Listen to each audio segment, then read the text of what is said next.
আসসালামু আলাইকুম। আমন্ত্রণ বাংলাভিশন সংবাদে আপনাদের সাথে আছি জেবা রহমান। শুরুতেই বিআরবি কেবল সংবাদ শিরোনাম।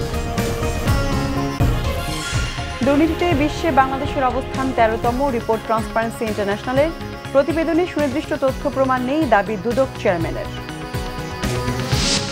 অর্থ পাচার রোধে বেড়েছে সরকারের নজরদারি, জানিয়েছেন পরিকল্পনা মন্ত্রী। একনেকে ১৬,৪৩৩ কোটি টাকার প্রকল্প অনুমোদন। সংসদ অধিবেশনের প্রতিবাদে কাল বিএনপির মানববন্ধন। বিএনপি ও জাতীয় ঐক্যফ্রন্টের এমপিদের সংসদে যোগ দেওয়ার আহ্বান নাসিমের। রংপুরের আইনজীবী রথীশ চন্দ্র হত্যার চাঞ্চল্যকর মামলায় স্ত্রী দীপা ভৌমিকের মৃত্যুদণ্ড, সন্তোষ রাষ্ট্রপক্ষের আইনজীবীর।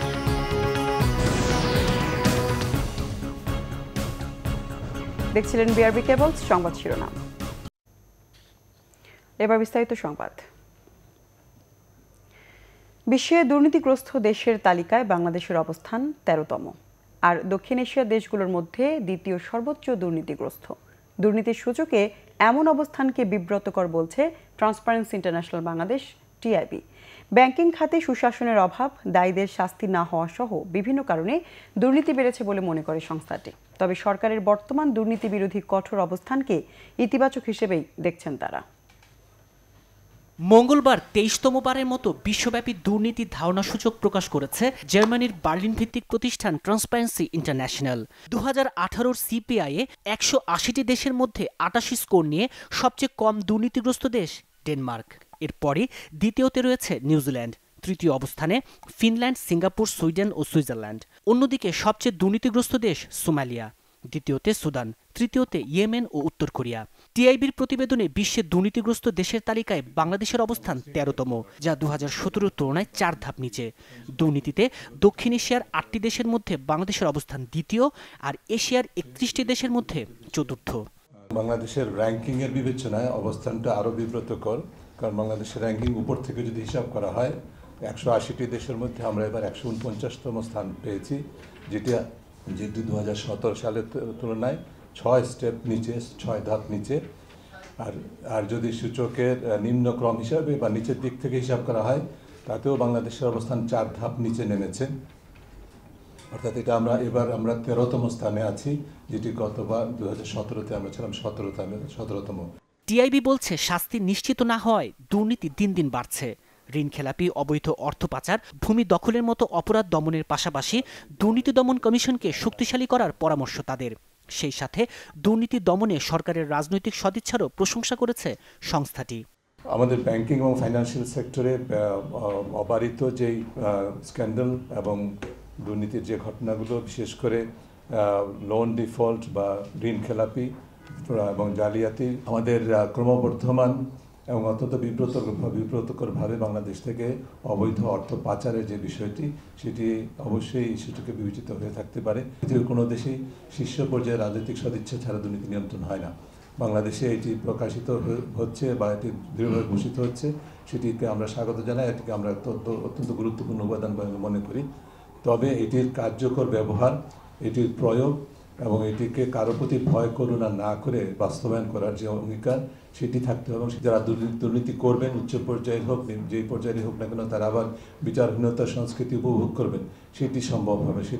সেটি যদি অব্যাহত থাকে, তাহলে অবশ্যই শূন্য সহনশীলতার ঘোষণা কাগজে দলিল ছাড়া আর কিছুই থাকবে না। দুর্নীতির এই সূচক রাজনৈতিক উদ্দেশ্য প্রণোদিত নয় বলেও দাবি টিআইবির। তাইমুর রশিদ, বাংলাভিশন, ঢাকা।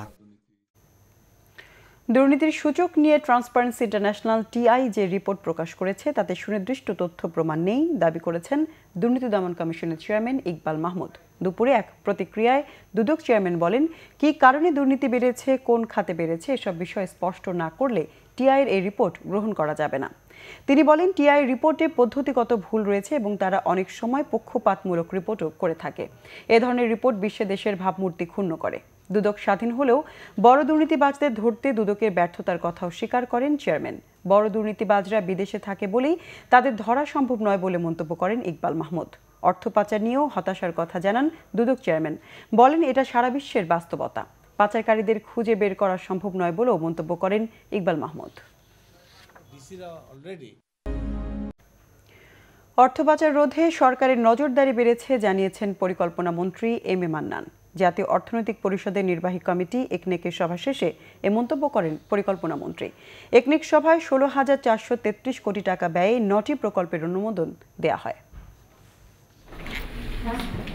মঙ্গলবার সকালে রাজধানীর এনএসসি সম্মেলন কক্ষে অনুষ্ঠিত হয় জাতীয় অর্থনৈতিক পরিষদের নির্বাহী কমিটি একনেকের সভা। প্রধানমন্ত্রী শেখ হাসিনার সভাপতিত্বে অনুষ্ঠিত সভায় অনুমোদন দেয়া হয় 9টি প্রকল্পের।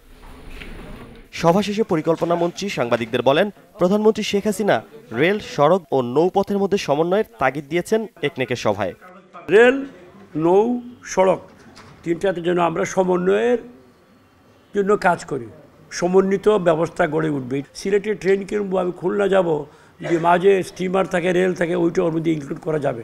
একটু পরে হয়তো হবে, বাট এটা সম্ভব। এ সময় সাংবাদিকদের কাছে মন্ত্রী আরও বলেন, অর্থ পাচার রোধে নানা উদ্যোগ গ্রহণ করেছে সরকার। ভবিষ্যতে এ ব্যাপারে সরকারের নজরদারি আরও কঠোর হবে বলেও জানান তিনি। টাকা পাচার সর্বত্র হয়, সারা বিশ্বে আদান প্রদান হচ্ছে। যেহেতু আমাদের প্রবৃদ্ধি বৃদ্ধি পেয়েছে, উৎপাদন বৃদ্ধি পেয়েছে, টাকাও প্রচুর বেশি আগের তুলনায়, সুতরাং টাকার পাচারটাও বৃদ্ধি পেয়েছে। লজিক্যালি আমার মনে হয় আমরা এটা নিয়ে আমাদের এটা নজরে আছে। আমার বিশ্বাস কর্তৃপক্ষ যারা আছেন, অর্থমন্ত্রী মহোদয়, মাননীয় প্রধানমন্ত্রী চিন্তাভাবনা করছেন, সেন্ট্রাল ব্যাংক করছে। আমরা, আপনি জানেন যে ফিনান্সিয়াল ইন্টেলিজেন্স ইউনিট নামে একটা ইউনিট স্থাপন করেছি বাংলাদেশ ব্যাংকে ট্র্যাক করার জন্য। ব্যাংকগুলোর উপর নির্দেশনা আছে যে 10 লাখ টাকা না 5 লাখ টাকা চেক পেলেই জিজ্ঞেস করো কোথায় পেয়েছেন, ব্যাখ্যা দেন ইত্যাদি। অনুমোদন পাওয়া প্রকল্পগুলোর কাজ দ্রুত বাস্তবায়নে প্রধানমন্ত্রীর কঠোর নির্দেশনার কথাও জানান পরিকল্পনা মন্ত্রী। কর্তৃপক্ষ তারা কথা দিয়েছেন। সানজিদ আহমেদ, বাংলা ভিশন, ঢাকা। একাদশ জাতীয় সংসদ অধিবেশনের প্রতিবাদে কাল মানববন্ধন এবং 8 ফেব্রুয়ারি বেগম খালেদা জিয়ার মুক্তির দাবিতে সোহরাওয়ার্দী উদ্যানে জনসভার কর্মসূচি ঘোষণা করেছে বিএনপি। নয়াপল্টনের কেন্দ্রীয় কার্যালয়ে সংবাদ সম্মেলনে বিএনপি সিনিয়র যুগ্ম মহাসচিব রুহুল কবির রিজভী এ কর্মসূচি ঘোষণা দেন। রুহুল কবির রিজভী অভিযোগ করেন, নির্বাচনের নামে এক অসুস্থ পরিবেশ ছড়িয়ে দেওয়া হয়েছে রাষ্ট্রের সর্বত্র। 30 ডিসেম্বর নির্বাচনে জনগণের ভোটাধিকার আত্মসাৎ করেছে আওয়ামী লীগ। রুহুল কবির রিজভী বলেন, একাদশ সংসদ নির্বাচন আন্তর্জাতিকভাবে স্বীকৃত মহা তামাশার নির্বাচন। বুধবার ভুয়া ভোটের সংসদের প্রথম অধিবেশন শুরু হবে বলেও মন্তব্য করেন বিএনপির এই নেতা।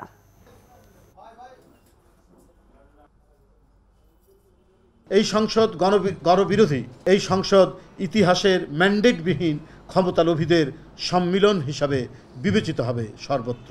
ভুয়া ভোটের সংসদের প্রতিবাদে আগামীকাল জাতীয় প্রেস ক্লাবের সামনে মানববন্ধন 11টা থেকে 12টা। গণতন্ত্রের মা বিএনপি চেয়ারপারসন, সাবেক প্রধানমন্ত্রী বেগম খালেদা জিয়া, সেই নেত্রীর মুক্তির দাবিতে এবং দেশের বিভিন্ন কারাগারে রাজবন্দী বিএনপির গুরুত্বপূর্ণ নেতাসহ 20 দলীয় জোট এবং অন্যদের মুক্তির দাবিতে আগামী 8ই ফেব্রুয়ারি জনসভা সোহরাওয়ার্দী উদ্যানে। নির্বাচন আওয়ামী লীগের প্রেসিডিয়াম সদস্য ও 14 দলের মুখপাত্র মোহাম্মদ নাসিম বলেছেন, প্রয়োজনে 14 দলীয় জোটের শরিকরা সংসদে বিরোধী দলের ভূমিকা পালন করবে। আওয়ামী লীগের সাবেক সাধারণ সম্পাদক সৈয়দ আশরাফের মৃত্যুতে মঙ্গলবার আয়োজিত এক শোক সভায় মোহাম্মদ নাসিম বলেন, 14 দল একটি আদর্শিক জোট। জোটের অনেক অভিজ্ঞ সদস্য সংসদে আছেন। তারা সরকারের যে কোনো ভুল ত্রুটির বিরুদ্ধে উচ্চকণ্ঠ হবেন। বিএনপি ও জাতীয় ঐক্যফ্রন্টের নির্বাচিত সদস্যদের সংসদে যাওয়ার আহ্বান জানিয়ে নাসিম বলেন, অন্যের ওপর রাগ করে মাটিতে ভাত খাওয়ার কোনো অর্থ হয় না। চায়ের দাওয়াতে না গেলেও অভিমান ভুলে সংসদে যাওয়ার আহ্বান জানান তিনি। উপজেলা নির্বাচনে 14 দলের জোটগতভাবে অংশ নেওয়ার কোনো সুযোগ নেই বলে জানান তিনি। নাসিম বলেন, জোটের সদস্য দলগুলো আলাদাভাবে তাদের পূর্ণ শক্তি দিয়ে উপজেলা নির্বাচনে অংশ নেবে। অবশ্যই 14 দল অনেক অভিজ্ঞ পার্লামেন্টারিয়ান 14 দলের মধ্যে এখনো আছে, যারা পার্লামেন্টের সদস্য নির্বাচিত হয়েছে। তার পার্লামেন্টে যে সঠিকভাবে প্রয়োজনে বিরোধী দলের ভূমিকা পালন করবে। বিরোধী দল মানে বিরোধী দলের কণ্ঠ তারা উচ্চারণ করবে। আনুষ্ঠানিক বিরোধী দল নয়, কিন্তু বিরোধী দলের মতোই সরকার কোনো ভুল ত্রুটি হলে সমালোচনা করবে, অবশ্যই করবে সমালোচনা। রংপুরের চাঞ্চল্যকর আইনজীবী রথীশ চন্দ্র ভৌমিক হত্যা মামলায় স্ত্রী স্নিগ্ধা ভৌমিককে ফাঁসির আদেশ দিয়েছেন রংপুরের জেলা ও দায়রা জজ আদালতের বিচারক। মঙ্গলবার দুপুরে রায় ঘোষণার পর সন্তুষ্টি প্রকাশ করে তা দ্রুত কার্যকর করার দাবি জানিয়েছেন স্বজন ও আইনজীবীরা। এর আগে কড়া নিরাপত্তায় আদালতে আনা হয় আসামি স্নিগ্ধা ভৌমিককে। 2018 সালের 29 মার্চ রাতে আইনজীবী রথীশ চন্দ্র ভৌমিককে 10টি ঘুমের ওষুধ খাইয়ে শ্বাসরোধে হত্যা করেন তার স্ত্রী স্নিগ্ধা ভৌমিক ওরফে দীপা ও তার কথিত প্রেমিক শিক্ষক কামরুল ইসলাম। এরপর তার মরদেহ তাজহাট মোল্লাপাড়ায় কামরুলের ভাইয়ের নির্মাণাধীন বাড়ির ঘরের মেঝেতে পুঁতে রাখা হয়। 3 এপ্রিল মধ্যরাতে রথীশ চন্দ্রের স্ত্রী স্নিগ্ধাকে জিজ্ঞাসাবাদের জন্য র্যাব আটক করে। তিনি এই হত্যাকাণ্ডের কথা স্বীকার করেন এবং মরদেহের অবস্থান সম্পর্কে তাদের জানান। সেই সূত্র ধরে ওই দিন মোল্লাপাড়ার বাড়ির মেঝে খুঁড়ে নিহত আইনজীবী রথীশের গলিত মরদেহ উদ্ধার করা হয়। গত বছরের 21 অক্টোবর এই হত্যা মামলার অভিযোগপত্র আদালতে দাখিল করা হয়। 30 অক্টোবর থেকে হত্যা মামলার সাক্ষ্য গ্রহণ শুরু হয়। হত্যা মামলায় 37 জন সাক্ষীর সাক্ষ্য গ্রহণ শেষে যুক্তিতর্ক সম্পন্ন করা হয়। রায় ঘোষণার সময় স্নিগ্ধা ভৌমিক আদালতে ছিলেন। রায় সন্তুষ্ট বাদী পক্ষের আইনজীবীরা। পরিকল্পিত হত্যার জন্য বিজ্ঞ আদালত আসামিকে ফাঁসির আদেশ দিয়েছেন। আমরা মনে করি এই রায় যুক্তিযুক্ত, ন্যায়ত এবং ন্যায় বিচার প্রতিষ্ঠিত হয়েছে। আমরা আইনজীবী সমাজ এই মামলায় রায়ে সন্তুষ্ট। এই মামলার প্রধান আসামি সহ 2 আসামি এরই মধ্যে কারাগারে চিকিৎসাধীন অবস্থায় মারা গেছে। প্রধান আসামি কামরুল ইসলাম বন্দী থাকা অবস্থায় মারা যায় গত বছরের 10 নভেম্বর। অপর আসামি নিহত আইনজীবীর সহকারী মিলন মোহন্ত গত বছরের 13 এপ্রিল কারাগারে চিকিৎসাধীন অবস্থায় মারা যায়। 2 শিশুকে চার্জশিট থেকে বাদ দেয় পুলিশ। এই হত্যা মামলার বাদী নিহত আইনজীবীর ছোট ভাই সুশান্ত ভৌমিক ও তার ভাইয়ের হত্যা মামলার রায়ে সন্তোষ প্রকাশ করে রায় দ্রুত কার্যকরের দাবি জানান।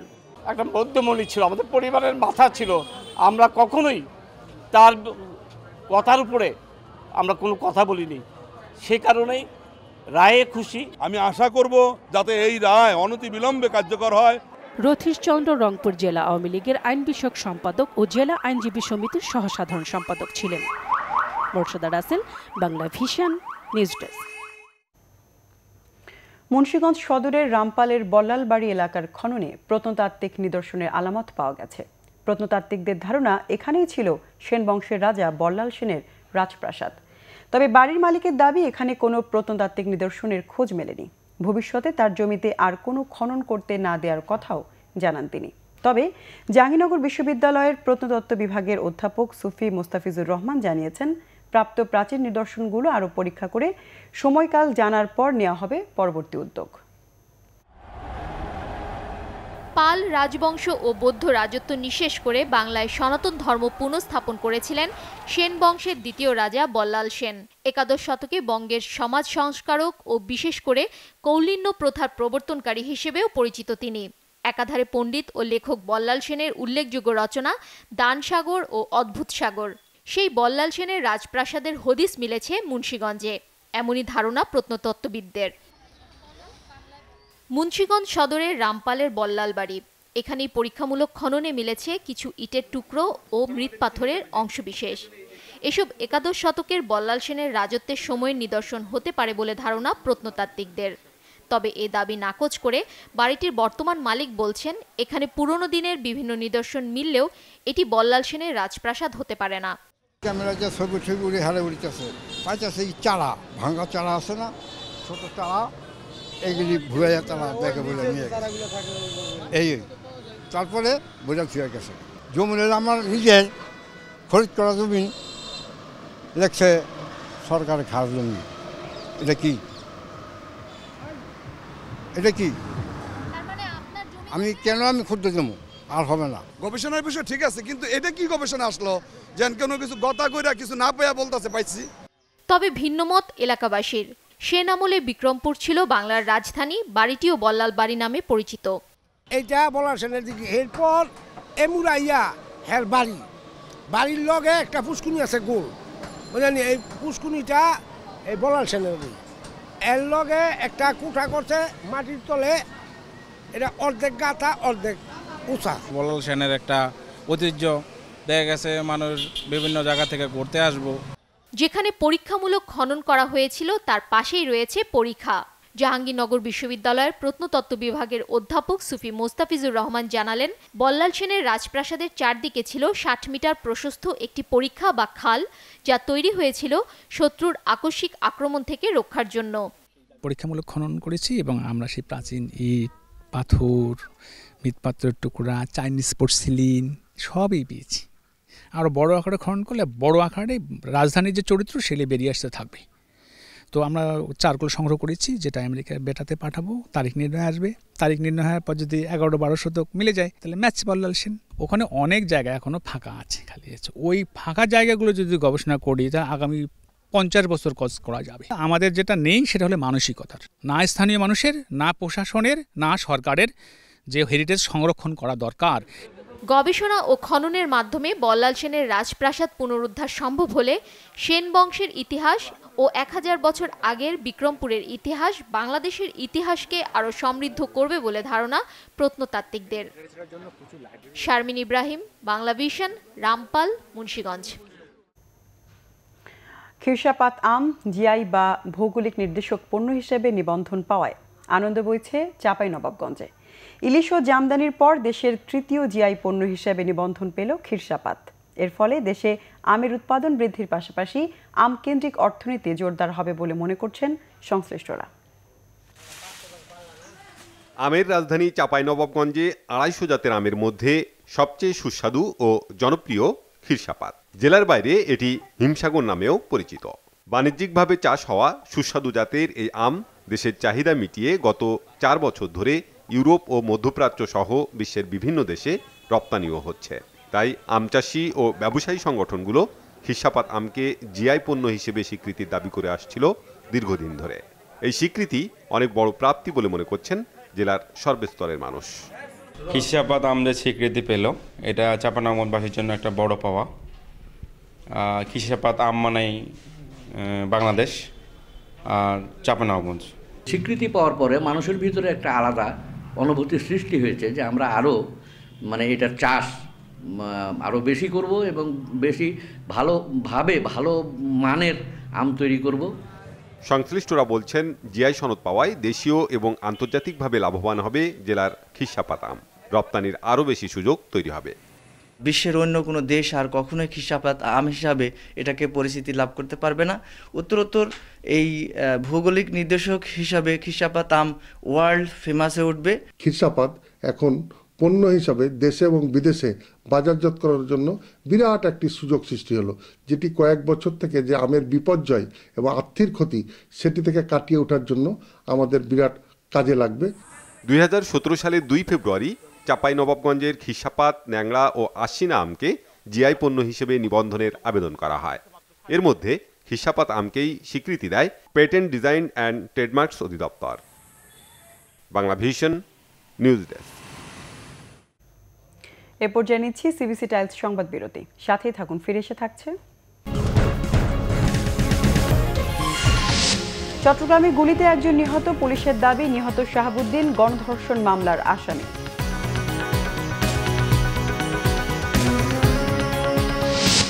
আশুলিয়ার মরাগাঙ্গে ট্রাক নিয়ন্ত্রণ হারিয়ে খাদে পড়ে 4 জন নিহত, ঠাকুরগাঁয়ের সড়ক দুর্ঘটনায় নিহত 2 জন।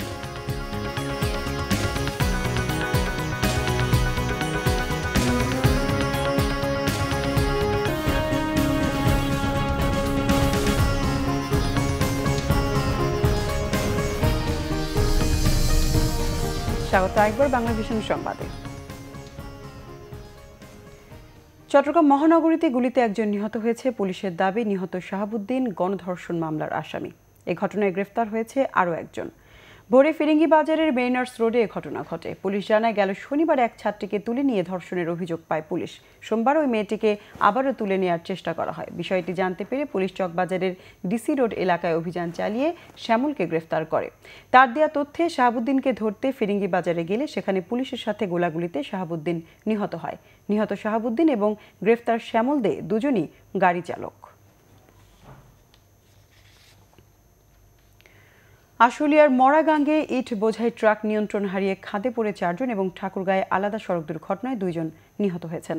সকালে বাইপাইল আবদুল্লাপুর মহাসড়কের মরাগাং এলাকার একটি ইটভাটা থেকে বের হওয়ার সময় একটি ট্রাক নিয়ন্ত্রণ হারিয়ে পাশের তুরাগ নদীতে পড়ে যায়। ট্রাকটিতে চালক সহ 7 শ্রমিক ছিল। এর মধ্যে 3 জন সাঁতরে কুলে উঠলেও নিখোঁজ ছিল 4 জন। ফায়ার সার্ভিসের ডুবুরি দল অভিযান চালিয়ে চালক মুজাহিদ হোসেন সহ আরও 3 জনের লাশ উদ্ধার করে। এদিকে দুপুরে সদর উপজেলার পুরাতন ঠাকুরগাঁও নিমবাড়ি এলাকার সড়কে বিকল পড়ে থাকা একটি ট্রলিকে মাটি বোঝাই ট্রাক্টর ধাক্কা দিলে চালক সহ 3 যাত্রী আহত হয়। হাসপাতালে নেয়ার পথে মারা যায় আনোয়ার নামে একজন। অন্যদিকে রানীশঙ্কল উপজেলার পাইলট স্কুল মোড়ে মাটি ভর্তি ট্রাক্টর নিয়ন্ত্রণ হারিয়ে খাদে পড়ে গেলে হেলপার আব্দুর রহিম চাকায় পিষ্ট হয়ে নিহত হন। নানা কারণে ঢাকা সিলেট মহাসড়কের নরসিংদী অংশে প্রতিনিয়ত বাড়ছে তীব্র যানজট। এতে করে বাড়ছে চরম জনদুর্ভোগ, সেই সাথে রাস্তা খারাপের জন্য বাড়ছে সড়ক দুর্ঘটনাও। নরসিংদী জেলায় মহাসড়কের আওতায় রয়েছে 52.7 কিলোমিটার রাস্তা। এখানে নির্দিষ্ট বাস স্ট্যান্ড ছাড়া যেখানে সেখানে বাস থামিয়ে যাত্রী ওঠানামা, নিয়ম ভঙ্গ করে 3 হুইলার চলাচল, ফুটওভার ব্রিজ ব্যবহার না করা, জেলার 3টি স্থানে পরিবহন সেক্টরে দিনরাত চাঁদাবাজি সহ ট্রাফিক আইন না মানার কারণে মহাসড়কে যানজট তৈরি হচ্ছে বলে জানান স্থানীয়রা। এটা তো কোনো বাস স্টেশন না। এখানে আমি যেখানে দাঁড়িয়ে আছি আমার পিছনে একটি ফুটওভার ব্রিজ রয়েছে। আপনারা লক্ষ্য করে দেখবেন যে চারপাশে মানুষ চলাফেরা করছে, চলাচল করছে, কেউ ফুটওভার ব্রিজ দিয়ে পার হচ্ছে না। সারা বাংলাদেশে যে সিস্টেম সেভাবেই গাড়ি চালানো হয় বলে জানালেন চালকরা।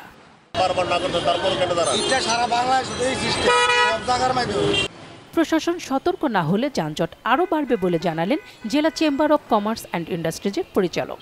এখানে প্রশাসনের ব্যর্থতা আছে, ট্রাফিক পুলিশ আছে, সার্জনরা আছে, তাদের সামনেই গাড়ি দাঁড়া করায়, রাস্তার মধ্যে দাঁড় করায় তারা যাত্রী নিয়ে উঠছে, কিন্তু তারা মহাসড়কের শৃঙ্খলা ফেরাতে জনসচেতনতার উপর গুরুত্ব দেন সংশ্লিষ্টরা। সমস্ত সংগঠনকে যদি এটাকে অ্যাওয়ারনেস বিল্ড আপ করা যায়, সেক্ষেত্রে আমরা এটা থেকে পরিত্রাণ পেতে পারি। পুলিশের পক্ষে এককভাবে ধাক্কাধাক্কি করে এটাকে আইন বানানো সম্ভব না। যানজট নিরসনে দ্রুত কার্যকর ব্যবস্থা গ্রহণ করবে প্রশাসন, এমন প্রত্যাশা ভুক্তভোগীদের। Bangla vision news desk. শিক্ষক সংকট ও প্রশিক্ষণের অভাবে খাগড়াছড়িতে ব্যাহত হচ্ছে প্রাথমিক পর্যায়ে ক্ষুদ্র নৃগোষ্ঠীর মাতৃভাষা শিক্ষা কার্যক্রম। 2019 শিক্ষাবর্ষ থেকে কার্যক্রম প্রাথমিক থেকে দ্বিতীয় শ্রেণী পর্যন্ত উন্নীত হলেও সুফল মিলছে না। সমস্যা সমাধানে সাম্প্রদায়িক ভিত্তিক শিক্ষকদের প্রশিক্ষণ ও প্রয়োজনীয় শিক্ষক নিয়োগের পরামর্শ সংশ্লিষ্টদের। ঝরে পড়া রোদ, পাহাড় আর সমতলের ক্ষুদ্র নৃগোষ্ঠীর শিশুদের মাতৃভাষায় শিক্ষার সুযোগ নিশ্চিতে চালু হয় 2017 শিক্ষাবর্ষে প্রাক প্রাথমিক শ্রেণীতে চাকমা, মারমা, ত্রিপুরা, গারো সহ বিভিন্ন জাতিগোষ্ঠীর মাতৃভাষায় পাঠ্যক্রম। পর্যায়ক্রমে 2019 শিক্ষাবর্ষে দ্বিতীয় শ্রেণীতে উন্নীত হলেও শিক্ষকদের অনেকে নতুন এ পাঠ্যক্রমের সাথে অপরিচিত। এতে মুখ থুবড়ে পড়ে এই শিক্ষা কার্যক্রম। টিচারদের প্রশিক্ষণ নাই, সেই জন্য টিচাররা এটা পড়াতে এই স্বাচ্ছন্দ্য বোধ করে না। এখানে মূলত হচ্ছে মারমা এবং ত্রিপুরা সম্প্রদায়টা বেশি, তো দেখা গেল ত্রিপুরা হিসেবে তো আমি আছি, মারমা আরেকজন শিক্ষক থাকলে ভালো হয়। এই কার্যক্রমকে গতিশীল করতে প্রশিক্ষণ কেন্দ্রের শিক্ষাক্রমে বিষয়গুলো অন্তর্ভুক্ত করার পরামর্শ বিশেষজ্ঞদের। আমাদের যে পরিমাণের শিক্ষক এখানে রয়েছে, শিক্ষকগুলো যার যার যেসব ভাষার শিশুরা যেসব স্কুলে রয়েছে সেসব স্কুলে তাদেরকে প্রদান করা হয় নাই, এটা একটা সমস্যা রয়েছে।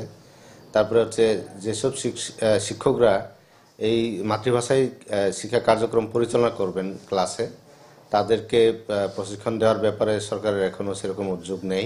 চাকমা, মারমা ও ত্রিপুরাদের মাতৃভাষা শিক্ষায় প্রশিক্ষণের ব্যবস্থা নেওয়া হয়েছে বলে জানিয়েছেন প্রাথমিক শিক্ষা কর্মকর্তা। PTB4-এ এই প্রশিক্ষণের জন্য ব্যবস্থা রাখা হয়েছে।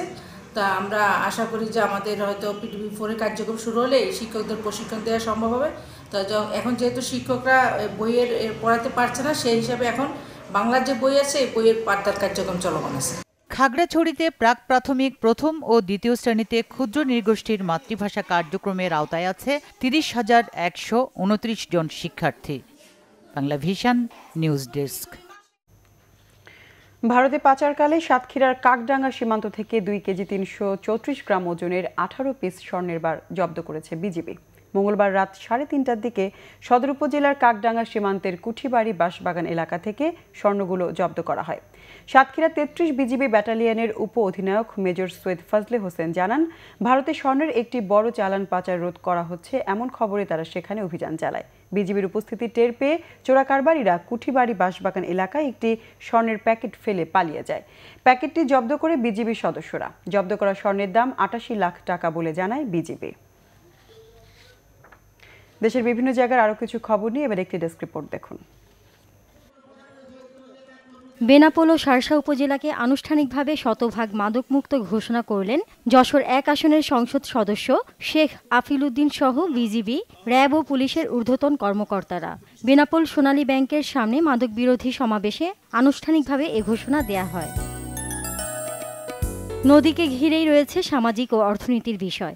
এজন্য নদীকে একটি জীবন্ত সত্তা হিসেবে স্বীকৃতি দিতেই হবে। কুয়াকাটায় রিভার আ লিভিং বিং শীর্ষক দুদিনব্যাপী ৪র্থ আন্তর্জাতিক পানি সম্মেলনে এসব অভিমত ব্যক্ত করেন নদী ও পানি বিশেষজ্ঞরা। অ্যাকশন এইড বাংলাদেশের আয়োজনে সকালে এই সম্মেলন হয়। পুলিশ সেবা সপ্তাহ উপলক্ষে রক্তদান কর্মসূচি হয়েছে ঝিনাইদহে। জেলা পুলিশের আয়োজনে সদর থানা চত্বরে সকালে এই কর্মসূচি হয়। অনুষ্ঠানে ঝিনাইদহ ১ আসনের সংসদ সদস্য আব্দুল হাই, জেলা প্রশাসক সরোজ কুমার নাথ, পুলিশ সুপার হাসানুজ্জামান সহ অন্যরা উপস্থিত ছিলেন।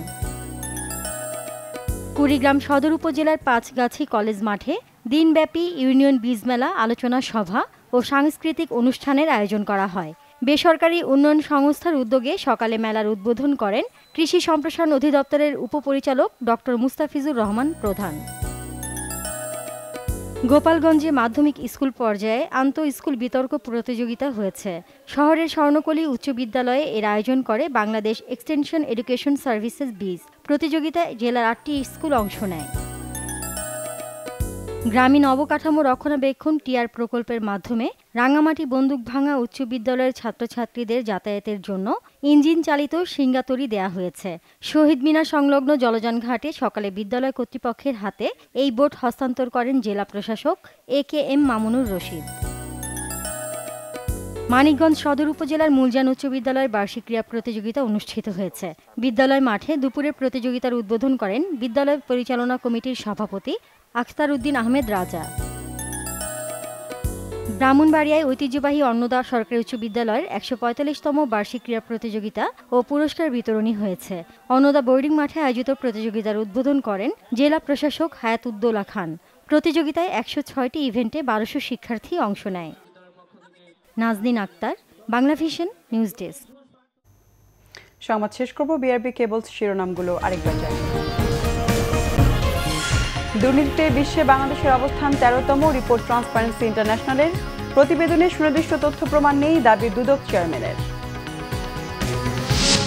অর্থ পাচার রোধে বেড়েছে সরকারের নজরদারি, জানিয়েছেন পরিকল্পনা মন্ত্রী। একনেকে ১৬,৪৩৩ কোটি টাকার প্রকল্প অনুমোদন।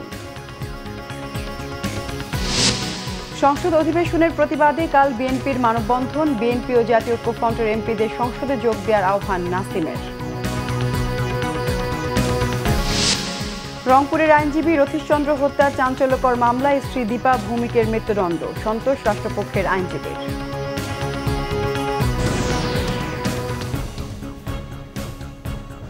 দর্শক, এ ছিল এখনকার মতো। পরের সংবাদ সন্ধ্যা 7:30। এর আগে 6টায় রয়েছে নিউজ টপ 10। দেখার আমন্ত্রণ রইল। এছাড়া ফেসবুকে বাংলা ভিশন সংবাদ সরাসরি দেখতে লগ ইন করতে পারেন facebook.com/বাংলাভিশনে। এতক্ষণ সঙ্গে থাকা ধন্যবাদ সবাইকে।